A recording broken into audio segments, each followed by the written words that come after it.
అందరికీ నమస్తే. ఆర్టీఏ ఆఫీసుల్లో మధ్యవర్తులు లేకుండా, బ్రోకర్లు లేకుండా, ఏజెంట్లు లేకుండా ఏ పనైనా అవుతుందా? ఏ ఆర్టీఏ ఆఫీస్‌కెళ్ళానండి. చిన్నగా మీకు కావాల్సిన లర్నింగ్ లైసెన్స్ దగ్గర నుంచి స్టార్ట్ చేయండి. Permanent licence, vehicles registration, two wheeler, లేకపోతే పెద్ద వెహికల్స్ వాళ్ళ రెన్యువల్స్, లేకపోతే ట్రాన్స్ఫర్లు, ఇక్కడ నుంచి ఆర్సీ ఎక్కడో కొట్టడో, ఎక్కడి నుంచో వస్తే ఇక్కడ రిజిస్ట్రేషన్ చేసుకోవడమో, ట్రాన్స్ఫర్లు, ఫిట్నెస్లు, 10 సంవత్సరాలు దాటితే ఫిట్నెస్. ఏ పనైనా సరే డైరెక్ట్గా పోతే పని అవుతుందా? అంత పారదర్శకంగా పనిచేస్తున్నాయా ఆర్టీఏ ఆఫీసులు అనే దానిపైన మాట్లాడదాం మనం. నిన్న ఏసీబీ వాళ్ళు కొన్ని సిటీలో అయితే ఇక్కడున్న ముసరాంబాగు, అటుపోతే మణికొండ, టోలిచౌకి, ఇట్లా దాదాపు ఒక 10-12 ఆర్టీఏ ఆఫీసుల మీద సోదాలు చేశారు. ఆర్టీఏ ఆఫీసుల్లో ఇదిగా బయట కూడా చేశారు. మామనారు, సిద్దిపేట, ఇటుపోతే ఖమ్మం, చాలా ఆర్టీఏ ఆఫీసుల్లో తనిఖీలు జరిగినాయి. అది సడన్గా జరిగినాయి. సడన్గా జరిగినందుకు కొంత అమౌంట్తో పట్టుబడ్డారు. ఒక దగ్గర మలక్పేటలో 40,000, ఇంకో దగ్గర 40,000, ఎక్కడ దొరికినా 22,000, 40,000 దొరికినాయి. అయితే డబ్బులు దొరకడం ఇంపార్టెంట్ కాదు. డబ్బులు దొరకడంతో పాటు ఏజెంట్లు దొరికినారు, మధ్యవర్తులు, బ్రోకర్లు దొరికినారు ఆర్టీఏ ఆఫీసుల్లో. అసలు వీళ్ళని ప్రోత్సహిస్తున్నది ఎవరు? వీళ్ళెవ్వరు ఉండకూడదనే మధ్యవర్తులు ఎందుకు ఆర్టీఏ ఆఫీసుల్లో? డైరెక్ట్గా కస్టమర్ టు ఆఫీసర్ ఇద్దరే. అవసరం ఎవరైతుందో వాళ్ళు ఆన్లైన్లో అప్లై చేసుకోవాలి, ఆర్టీఏ ఆఫీస్కి పోవాలి, పని చేసుకోవాలి, అయిపోతుంది. దాదాపు 50 సేవలను గత ప్రభుత్వమే ఆన్లైన్ సేవలను ఇవంతా కూడా డెవలప్ చేసిండ్రు. ఇంకా దీనికి మధ్యలో ఏజెంట్లు ఎందుకు కావాల్సి వస్తుంది? ఏజెంట్లను ప్రోత్సహిస్తున్నది ఎవరు? కస్టమర్లు ఏజెంట్ల ద్వారానే ఎందుకు పోతున్నారు? ఏజెంట్లు ఉంటేనే పనులు అవుతున్నాయా ఆర్టీఏ ఆఫీసులు అనేది ఇప్పుడున్న క్వశ్చన్. నిజానికి ఆర్టీఏ ఆఫీసులో డైరెక్ట్గా పోతే ఒక 100 మంది పోతే ఒకరికో ఇద్దరికో పని అవుతుందేమో. అది కూడా దాని మీద పూర్తి అవగాహనతో ఉండి కొంత అధికారులను గదమాయించి చేయించుకోగలిగితే. లేకపోతే దాన్ని కూడా ఏదో ఒక సాకు చెప్పి దీనికి అది తక్కువ ఉంది, దీనికి ఇది తక్కువ ఉందని చెప్తారు. మధ్యలో ఆర్టీఏ ఏజెంట్లు కంపల్సరీ అనే సిస్టమ్ డెవలప్ అయింది రవాణా శాఖలో. అది ఎప్పటి నుంచో ఉంది, కొంత తగ్గింది అనుకుంటే మళ్ళీ ఈ మధ్య విజృంభించింది. ఏ పనైనా సరే ఆర్టీఏ ఏజెంట్స్తో పోతేనే పని. వాళ్ళ సిస్టమ్ ఉంటుంది ఆర్టీఏ ఆఫీస్లో, చాలా బిజీగా ఉంటుంది. ఆర్టీఏ ఆఫీస్ పోతే ఎక్కడైనా పోతే చాలా బిజీగా ఉంటుంది. దాంట్లో కస్టమర్ల కన్నా ఈ మధ్యవర్తులు, ఏజెంట్లు ఎక్కువ మంది ఉంటారు. బయట చాలా షాపులు ఉంటాయి, అవి కొంతవరకు తగ్గించే ప్రయత్నం చేసినారు కానీ ఏం తగ్గలేదు. చాలా కస్టమర్లతో కలకలాడుతుంటాయి ఏజెంట్ ఆఫీసులు. నేను ఏసీబీ వాళ్ళు విన్నప్పుడు కూడా ఆర్టీఏ ఆఫీస్ పరిసరాల్లో ఉన్న ఆర్టీఏ ఆఫీసుల చుట్టూ ఉండే ఏజెంట్ల ఆఫీసులన్నీ కూడా తాళాలు వేసుకొని పారిపోయారు. ఇక్కడ ఏజెంట్లను తప్పు పట్టట్లేదు. ఏజెంట్లు వాళ్ళ బతుకు తెరువు, వాళ్ళకు ఆ వర్క్ తెలుసు కాబట్టి వాళ్ళు దాని ద్వారా బతకాలని అనుకుంటున్నారు. ఇక్కడ కస్టమర్ ఏమనుకుంటున్నాడంటే, మామూలుగా గవర్నమెంట్ ఫీజు లర్నింగ్ లైసెన్స్కి ఒక 400, 300 ఉందనుకోండి, ఒక 500 రూపాయలు ఎక్స్ట్రా తీసుకుంటాడు ఏజెంట్. 500 రూపాయలు ఏజెంట్ ఒక్కడే తీసుకోడు. మనం అనుకుంటాము మధ్యవర్తి వచ్చినందుకు డబల్ అయిపోయింది పేమెంటు, 1000 రూపాయలది 2000 అయింది, 2000ది 4000 అయిందని. ఆర్టీఏ ఏజెంట్ ఒక్కరు తీసుకోడు పైసలు. ఆర్టీఏ ఏజెంట్కు దానిలో మిగిలేదు కొంతనే, మిగతాదంతా అధికారులకు పోతుంది. ఎక్కడ ఇన్వార్డ్తో స్టార్ట్ అవుతుంది అమౌంట్. ఇన్వార్డ్తో ఫైల్ ఇచ్చినప్పుడే ఫైల్తో పాటు ఆ ఫైల్లో ఎట్లయితే ఫొటోసు లేకపోతే మిగతా డాక్యుమెంట్స్ ఎట్లా పెడతారో డబ్బులు కూడా పెట్టాలి. లేకపోతే ఆ ఫైలు ఇన్వార్డ్లోనే ఆగిపోతుంది, పోదు ముందుకు. ఇన్వార్డ్ నుంచి పోవాలి, ప్రాసెస్లోకి పోవాలి, ప్రాసెసింగ్ జరగాలి, అవుట్వార్డ్ నుంచి బయటికి రావాలి. ఇదంతా జరగాలంటే ప్రతి డిపార్ట్మెంట్లో వీళ్ళు డబ్బులు ఇవ్వాలి, ఏజెంట్లు పోయి డబ్బులు ఇవ్వాలి. 1000 రూపాయలు కనుక మన దగ్గర నుంచి ఎక్స్ట్రా తీసుకుంటే ఏజెంట్కు 150 రూపాయలు, 200 రూపాయలు మిగులుతాయి. మిగతా 800 రూపాయలు ఆర్టీఏ ఆఫీస్లోనే పోతాయి. ఆర్టీఏ ఆఫీస్లో అందరూ క్లర్కుల దగ్గర నుంచి స్టార్ట్ చేస్తారు.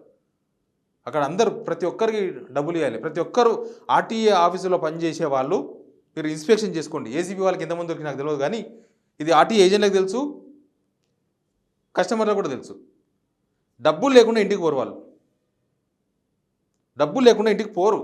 ఆ వ్యవస్థ ఎందుకు అట్లా బస్ట్ పడిపోయిందో తెలియదు.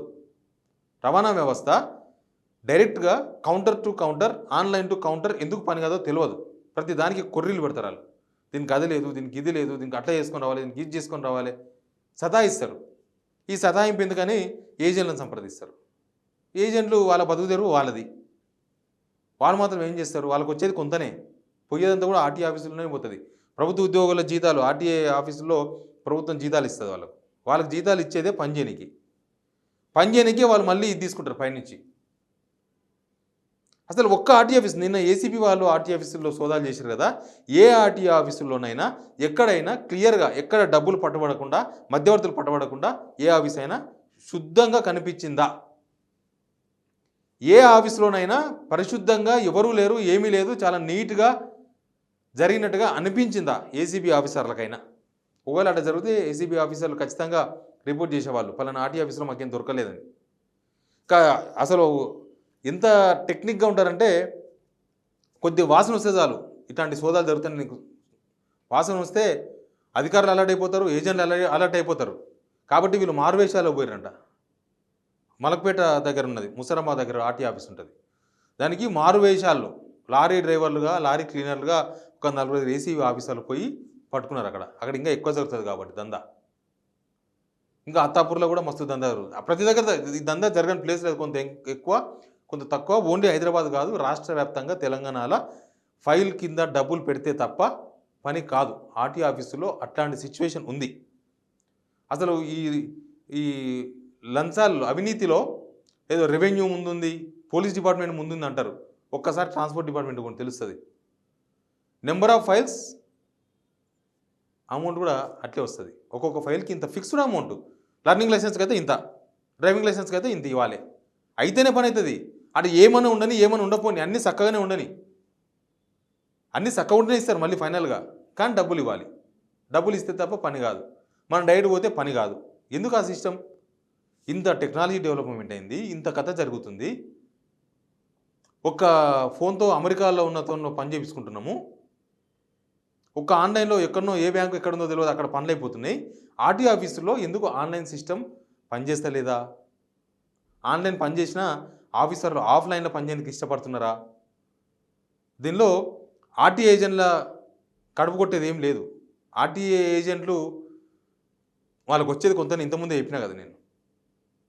కానీ ఇక్కడ ఎక్కువ నష్టపోతుంది జనాలు. 100 రూపాయలు ఖర్చు అయ్యే దగ్గర 200, 300 ఖర్చు అవుతుంది. గవర్నమెంట్కి ఏమైనా వస్తుందా? గవర్నమెంట్కి ఏం రాదు. పోనీ గవర్నమెంట్ కానీ వస్తే అది డెవలప్మెంట్ కోసం ఉపయోగపడుతుంది. మధ్యలో వాళ్ళకు జీతాలు అనేది నథింగ్. ఆర్టీఏ ఆఫీస్లో అధికారులకు జీతాలు అనేది నథింగ్. ఎవరో కొంతమంది ఏమన్నా మంచోళ్ళు ఉంటారేమో, ఎక్కడైనా దొరుకుతారేమో వెతికితే. చాలా తక్కువ మంది ట్రాన్స్పోర్ట్ డిపార్ట్మెంట్లో లంచాలు తీసుకోకుండా ఆఫీసర్లు వేల మీద కూడా లెక్క పెట్టలేమేమో, ఇంకా తక్కువ మంది ఉంటారేమో బహుశా. అట్లాంటి సిచ్యువేషన్ ఎందుకుంది? ప్రభుత్వం అయితే దీని మీద కాన్సన్ట్రేషన్ చేయాలి. నిన్న ఏసీబీ వాళ్ళు సోదాలు చేసిన తర్వాత, ఏసీబీలు రకరకాల ఆఫీసులకు పోయిన తర్వాత, అక్కడ సిచ్యువేషన్ చూసిన తర్వాత రోడ్ రవాణా ట్రాన్స్పోర్ట్ మీన్స్ ఆర్టీఏ ఆఫీసులో ఎట్లాంటి సిచ్యువేషన్ ఉందో మళ్ళీ ఒకసారి అక్కడున్న పరిస్థితి కళ్ళకు కట్టినట్టుగా అనిపించింది. కనీసం ఏదో ఏసీబీ ఆఫీసర్లు దాడులు చేసినారు కాబట్టి, సోదాలు చేసినారు కాబట్టి ఏదో చిన్న చిన్న కేసులు కట్టేసి వాళ్ళని సస్పెండ్ చేసి మళ్ళీ వాళ్ళు ఎవరితో రికమెండేషన్ తీసుకొని రాగానే మళ్ళీ ఎత్తేసి మళ్ళీ అదే ఆఫీసులో వాళ్ళు ఉద్యోగాలు చేయడం ద్వారా ఈ అవినీతి తగ్గదు. దీని మీద కఠినంగా గవర్నమెంట్ ఏదైనా స్టెప్ తీసుకుంటే తప్ప ఇది కంట్రోల్ కాదు. చాలామంది జనం సఫర్ అయి ఉన్నారు, ఈ ఇష్యూలో బాగా సఫర్ అయి ఉన్నారు. ఆర్టీ ఆఫీస్కి పోవాలంటే 100 రూపాయలు ఖర్చు అయితే 1000 రూపాయలు పెట్టుకొని పోవాలి. అట్లయితేనే పనులు అవుతాయి. ముందే ఏజెంట్ మాట్లాడుకోవాలి, ముందే ఏజెంట్తో రేటు మాట్లాడుకోవాలి. లర్నింగ్ లైసెన్స్ 800 నుంచి 1000 రూపాయలు తీసుకుంటున్నారు, గవర్నమెంట్కి వచ్చేది 130 రూపాయలు. ఇక అట్లా ప్రతిదీ అంతే. ప్రతి దానిలో చాలా చాలా చాలా డబ్బులు మధ్యవర్తులకు పోతున్నాయి, మధ్యవర్తుల ద్వారా అధికారులకు పోతున్నాయి. దీన్ని సెటిల్ చేసిన బాధ్యత ప్రభుత్వం పైన ఉంది. Please subscribe signal TV.